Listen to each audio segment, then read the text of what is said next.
fait vraiment mal quand ça tourne mal, c'est pas le choc, c'est l'écart. L'écart entre celui que vous pensiez être et ce qui vient de se passer. C'est cette fissure entre l'image de soi et la réalité qui nous écrase. C'est pourquoi il est si difficile de raconter un échec en temps réel.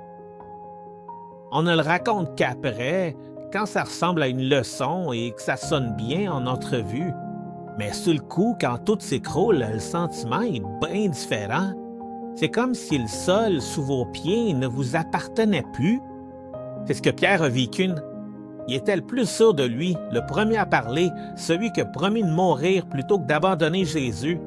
Même si tout t'abandonne, moi non. Pourtant, 3 reniements plus tard, il pleurait dehors alors qu'un coq chantait à l'aube. Il n'a pas échoué parce qu'il était le pire. Il a échoué parce qu'il avait trop confiance en lui. L'humilité, ce n'est pas se déprécier, c'est avoir une opinion de soi sans filtre Instagram, savoir ce qu'on vaut tout en connaissant ses limites. Cette limite n'est pas un défaut à cacher, c'est précisément par là que la grâce entre. Ceux qui tombent jamais ne grandissent jamais. Ceux qui tombent regardent ce qui s'est passé sans faire et se relèvent. Ceux-là deviennent différents. Pas invincibles, mais mieux que ça, ils deviennent vrais. Ce sont des paroles de vie. Que celui qui se croit debout prenne garde de ne pas tomber. 1 Corinthiens 10, 12.